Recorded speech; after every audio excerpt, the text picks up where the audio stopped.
BTV7 news కు స్వాగతం. నేను మీ సోని. వార్త వివరాల్లోకి వెళ్తే 45,000 ఓటర్ల మెజారిటీతో గెలిచి తీరుతానని ఉత్తర నియోజకవర్గ వైకాపా అసెంబ్లీ అభ్యర్థి కేకే రాజు అన్నారు. భారీ అభిమానుల మధ్య నామినేషన్ దాఖలు చేశారు.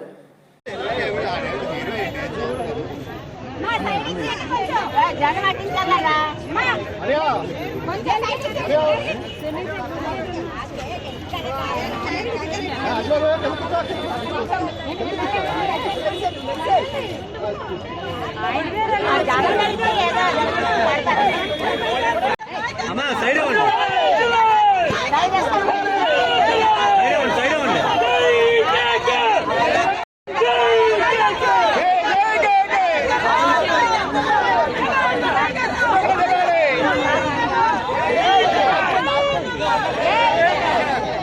చల్తీ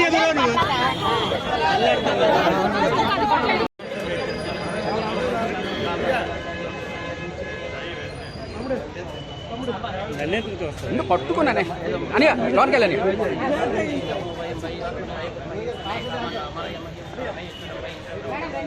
పర్లేదు ఇంకా ఈబీసీ నాకు చేసేకండి అది మేడం మీరు అనుకుంటే మేడం మీరు అనుకుంటే మేడం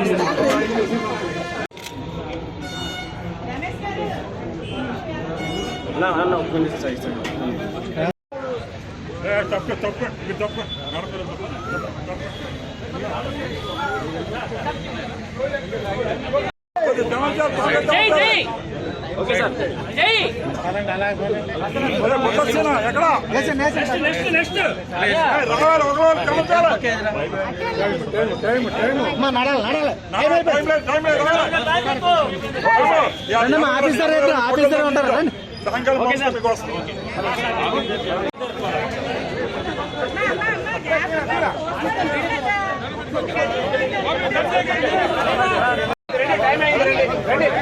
టైం అయింది రండి.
ఉత్తర నియోజకవర్గం నుంచి వైఎస్ఆర్ కాంగ్రెస్ పార్టీ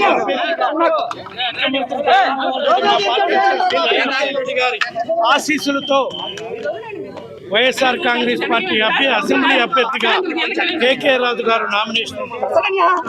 ఈ నామినేషన్ పర్వం మొత్తం కూడా ఉత్తర నియోజకవర్గం నుంచి ప్రతి కుటుంబం నుంచి ఒక మనిషి వచ్చి ఈ రోజు కేకే రాజు గారిని ఆశీర్వదించడం జరిగింది.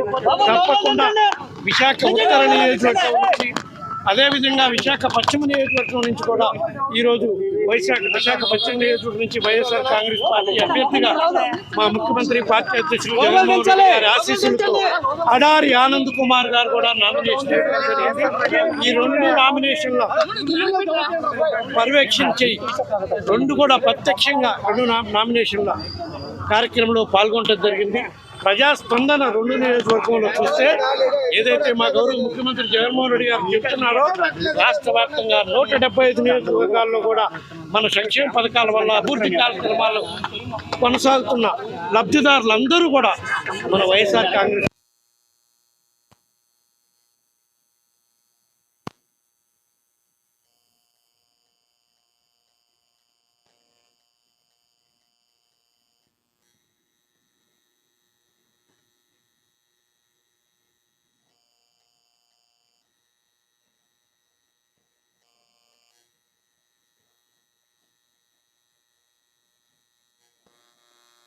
వైసీపీకి రాజీనామా చేసి టీడీపీలో చేరిన అక్రమాని విజయ నిర్మల జగన్ పై విరుచుకుపడ్డారు.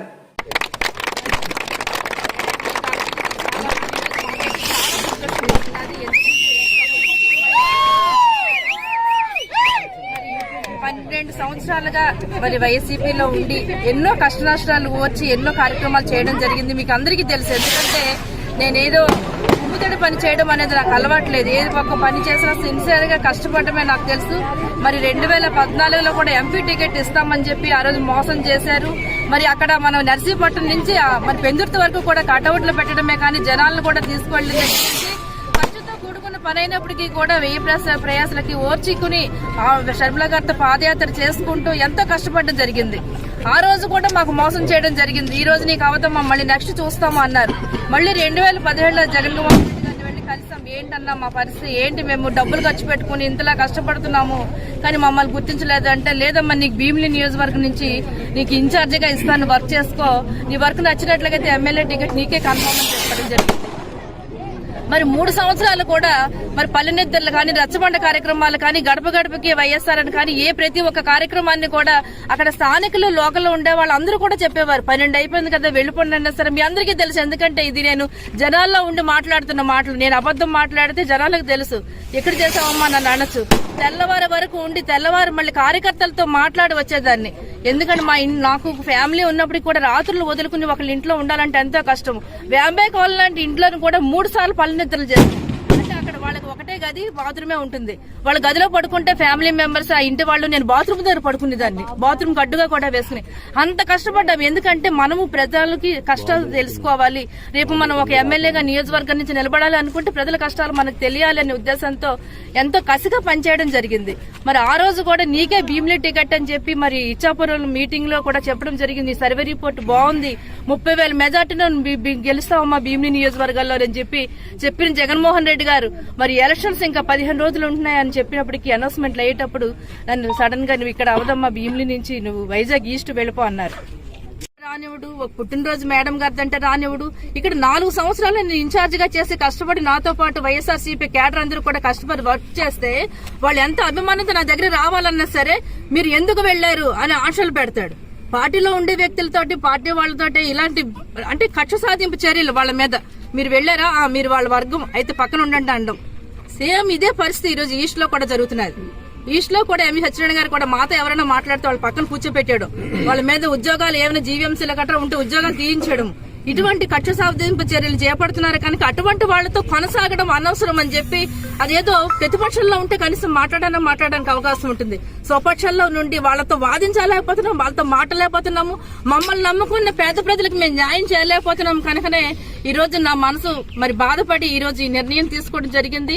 మరి చంద్రబాబు నాయుడు గారు కూడా ఎంతో సౌహృదయం కలిగిన మనిషి కనుక మేము వెళ్ళగానే మమ్మల్ని ఆహ్వానించి మున్సిపల్ చైర్పర్సన్ చేసామమ్మా, ఈ రోజు రోజు నీ భవిష్యత్తు చాలా బాగుండేది, తప్పకుండా ముందుకైనా జరిగిపోయేది, ఇప్పటికైనా అయిపోయింది ఏమీ లేదు, నీకు మంచి బంగారు భవిష్యత్తు ఉన్నదమ్మా, నీ భవిష్యత్తు అనేది మేము చూసుకుంటాము, నువ్వు కొనసాగు, అక్కడ ఉన్నటువంటి మన కేడర్ అందరినీ కూడా పక్కగా జాగ్రత్తగా చూసుకుని కార్యక్రమాలు చేసుకుంటూ ముందుకు వెళ్ళమని చెప్పడం జరిగింది. ఆయన ఆదేశాల మేరకు తప్పకుండా అక్కడ మన అభ్యర్థిగా నిలబడినటువంటి గంటా శ్రీనివాస్ గారికి సపోర్ట్ చేస్తూ, అలాగే భరత్ గారు మన ఎంపీ గారికి కూడా సపోర్ట్ చేస్తూ కూటమిలో ఉన్నటువంటి నాయకులందరికీ కూడా, ఎందుకంటే ఈరోజు జనసేన, బీజేపీ, మరి టీడీపీ 3 కలిసి పనిచేస్తున్నాయి కనుక కూటమి అందరినీ కూడా కలుపుకుని వెళుతూ మరి మన భీమిని నియోజకవర్గాన్ని ఒక మంచి అంటే ఎలాగా గెలుస్తాము, మెజార్టీ ఇచ్చి గెలిపించే విధంగా నా వంతు సహాయ సహకారం అందిస్తానని తెలియజేసుకుంటూ ఎందుకు భయపడతారు? ఎందుకంటే 15 రోజుల్లో జగన్మోహన్ రెడ్డి గారు వచ్చి భీమిని నియోజకవర్గం నిలబడితే గెలిచిస్తారేంటి? స్థానికులకే అవకాశం ఉంటుంది. అలాంటి పరిస్థితుల్లో నేను ధైర్యం చేసి వెళ్లడమే చాలా అసలు కష్టపడి వెళ్ళాను అక్కడికి. ఎందుకంటే గెలుస్తామో ఓటమో తర్వాత విషయం, అధినాయకుడు చెప్పిన తర్వాత ఆయన మాటకు తల వంచి వెళ్లవలసిన అవసరం ఉన్నది. నువ్వు సైనికుడు యుద్ధంలో దిగిన తర్వాత వెనకంచి ఎలా వేయడో రాజకీయంగా ఈ రోజు నేను మంచి చేయాలని 10 మందికి అనుకుంటున్నాను కనుక భీమిని నియోజకవర్గం కాకపోతే ఈస్ట్ నియోజకవర్గంలో నేను ప్రజలకు సేవ చేయాలనే ఉద్దేశంతో ఆయన మాట జవదాటకుండా ఆ రోజు కూడా నేను ఈస్ట్ నియోజకవర్గానికి వెళ్లడం జరిగింది. అయితే ఆయనకి పోటీ ఇవ్వడం జరిగింది. 15 రోజులు అయినప్పటికీ కూడా స్వల్ప ఓట్లతో నేను ఓడిపోవడం జరిగింది. అయినప్పటికీ కూడా నేను ఓడిపోయాను కానీ కార్పొరేటర్లైనా నేను గెలిపించుకోవాలి, నేను కష్టపడాలని చెప్పి ఓడిపోయిన మరుసటి రోజు నుంచి కూడా నేనేమి సిగ్గుపడలేదు, భయపడలేదు, బాధపడలేదు. ఇంత డబ్బు ఖర్చు అయిపోయింది, ఇంత శ్రమ పడ్డానే, నేను ఓడిపోయాను, ఆ నియోజకవర్గంలో ఉంటే గెలిచేదాన్ని అని బాధపడి ఇంట్లో కూర్చోకుండా మహిళలు అయినప్పటికీ కూడా ధైర్యంగా నేను జనాల్లోకి వెళ్లాను. నాలో ఏ లోపం ఉంది, ఎందుకు ఓడిపోయాను, ఏంటని అక్కడ ప్రజల కష్టాలందరినీ తెలుసుకుని వాళ్ళందరినీ అడిగాను. ఏమమ్మా అంటే మీరు ఇక్కడ ఉంటారో ఉండరో తెలియదని, కొంతమంది ఎక్కడి నుంచి వచ్చారో తెలియని పరిస్థితి అమ్మా మాకు, అందువల్ల మీరు ఇలా మా మధ్యలోకి వస్తారు, మాతో పాటు కలిసి ఉంటారంటే మీకే వేసేవాళ్ళు, మిమ్మల్ని చూసి నేను కార్పొరేటర్లు కంపల్సరీ గెలిపించుకుంటామని చెప్పి ఆ రోజు వాళ్ళందరూ నాకు మాట ఇచ్చారు. ఇచ్చిన ప్రకారంగా మరి 15 వార్డులు ఉన్నప్పటికీ 10 వార్డులు కార్పొరేటర్లు మనం గెలిపించుకోవడం జరిగింది. మరి విశాఖపట్నం జిల్లాలో మాది నార్త్ ఫస్ట్ ప్లేస్ లో ఉంటే సెకండ్ ప్లేస్ లో మేమే ఉన్నాం. అంటే నేను ఓడిపోయినప్పటికీ కూడా 10 మంది కార్పొరేటర్లు గెలిపించుకోగలిగానంటే మరి అక్కడ దాని వెనకతలో నేను ఎంత కష్టపడ్డాను.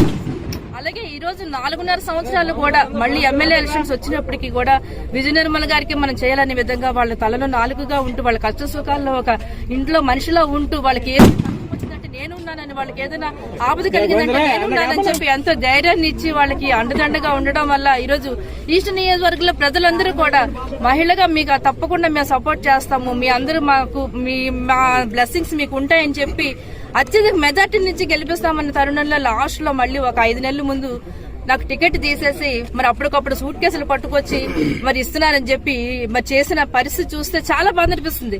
అంటే రాజకీయం అంటే కష్టపడక్కర్లేదన్నమాట. ఎలక్షన్స్ 4 రోజులు ఉన్నాయనగా సూట్ కేసు పట్టుకొచ్చి వాళ్ళకి లంచాలు ఇచ్చేసుకుని టికెట్ తెచ్చుకుంటే ఇంత కష్టపడవలసిన అవసరం లేదు కదా. ఈ 12 సంవత్సరాలు నేను ఇంత కష్టపడవలసిన అవసరం లేదు. చక్క వ్యాపారాలు చేసుకుని 5 సంవత్సరాలు నేను కూడా ఇప్పటికి 3 సార్లు ఎమ్మెల్యేని అయిపోతుంది. 2 సార్లు ఎమ్మెల్యే గెలిచి ఈసారి 3ఓసారి కూడా ఎమ్మెల్యేగా నిలబడి ఉండేదాన్ని.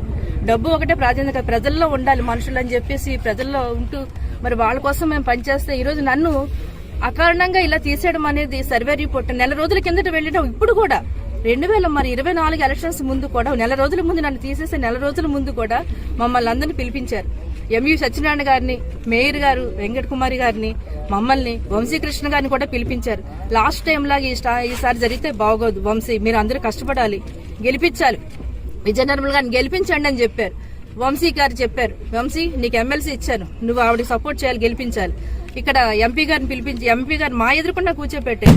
మీకు ఎంపీ దళిత బహుజన పార్టీ విశాఖ లోక్సభ అభ్యర్థిగా కలెక్టర్ కార్యాలయంలో బి రమేష్ నామినేషన్ పత్రాలు దాఖలు చేశారు.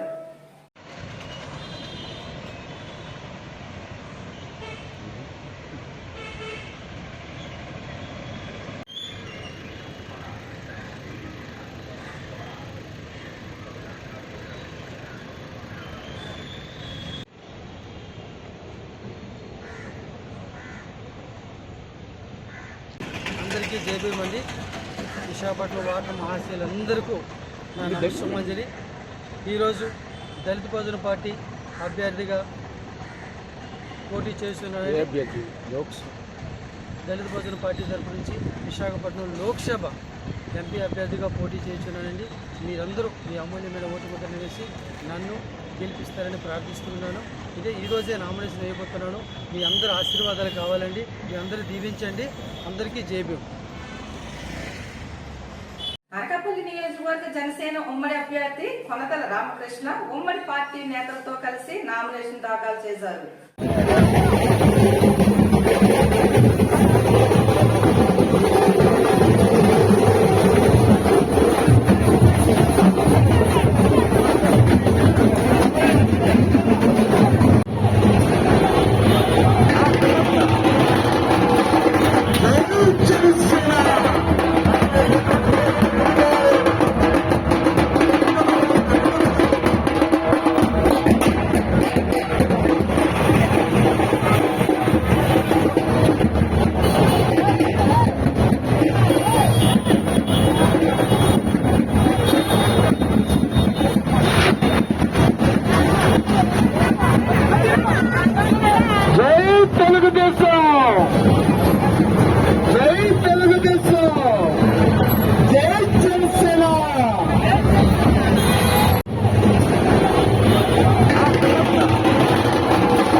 సిపిఎం పార్టీ ఎంపీ అభ్యర్థిగా పార్వతీపురంలో నామినేషన్ దాఖలు చేసిన ఆదివాస ఉద్యమ నేత పాచిపెంట అప్పల నరసయ్య పాల్గొని అగున్న అభిమానులు.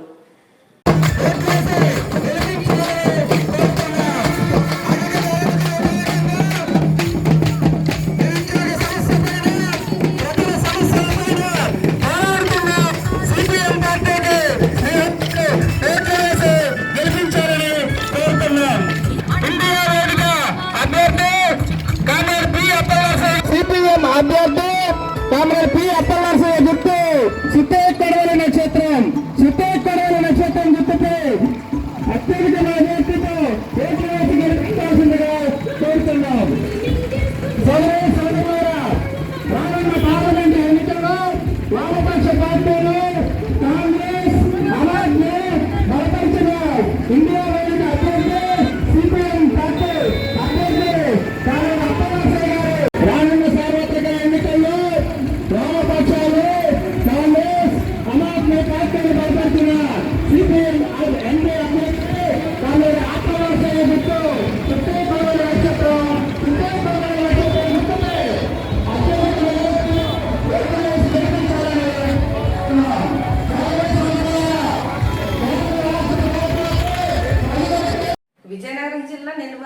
నియోజకవర్గంలో కడుబండ అప్పలనాయుడు కుటుంబ సభ్యులతో కలిసి తహసీల్దార్ కార్యాలయంలో నామినేషన్ దాఖలు చేశారు. ఇవాళ నెల్లిమల్ నియోజకవర్గంలో మరి మీ శాసనసభ్యులు మీ అందరూ అభిమాని ఇవాళ నామినేషన్ అయింది. నామినేషన్కి విచ్చేసిన ప్రతి ఒక్కరికి కూడా పేరు పేరున నా హృదయపూర్వక నమస్కారం తెలియజేసుకుంటూ మాతో పాటుగా గతంలో జనాభా చైర్మన్ గారు అలాగే 4 మండలాల నుంచి కూడా ఎంపీటీసీ ఏఎంసీ చైర్మన్ గారు అలాగే నామినేటెడ్ పెద్దలు అలాగే వైఎస్ఆర్ కాంగ్రెస్ పార్టీ అధ్యక్షులు 4 మండలాల సంబంధించి అధ్యక్షులకి కూడా పేరు పేరున నా హృదయపూర్వక నమస్కారం తెలియజేసుకుంటూ పెద్దలు జగన్మోహన్ రెడ్డి గారు ఆశిస్తున్నారు.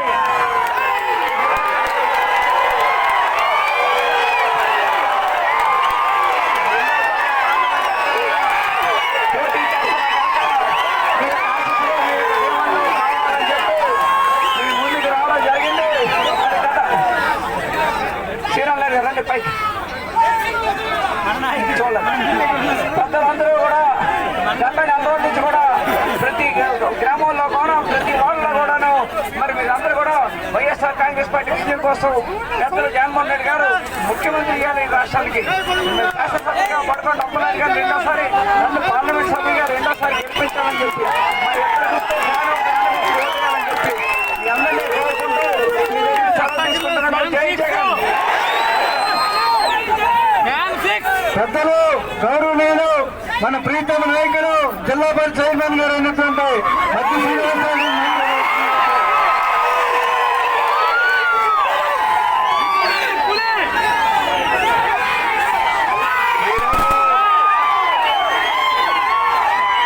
నెల్లిమర్ల శాసనసభ నియోజకవర్గానికి గౌరవనీయులు మన రాష్ట్ర జాతీయ అధ్యక్షులు మన ముఖ్యమంత్రి అయినటువంటి వైఎస్ జగన్మోహన్ రెడ్డి ఆశీస్సుల మేరకు గౌరవనీయులు మన పెద్దలు మన మంత్రివర్యులు పెద్దలు బొత్స సత్యనారాయణ గారి సూచనల మేరకు ఈరోజు మరి నెల్లిమర్ల అసెంబ్లీ నియోజకవర్గానికి గౌరవ శాసనసభ్యులు పడుకొండ అప్పలనాయుడు గారు 2024 సార్వత్రిక ఎన్నికలకి ఈరోజు వారి నామినేషన్ దాఖలు చేశారు. మరి ఈ నామినేషన్ కి ఇచ్చేసిన నెల్లిమర్ల నియోజకవర్గానికి సంబంధించిన అశేష జనవాహినికి 4 మండలాలు నెల్లిమర్ల నగర పంచాయతీకి సంబంధించిన ఎంపీటీలు జెడ్పీటీసీలు ఏఎంసీ చైర్మన్ గారు అలాగే కౌన్సిలర్లు సర్పంచ్ ఎంపీటీసీలకి ప్రతి ఒక్కరికి పత్రికా సోదరులందరికీ పేరు పేరున ధన్యవాదాలు తెలియజేసుకుంటున్నాను.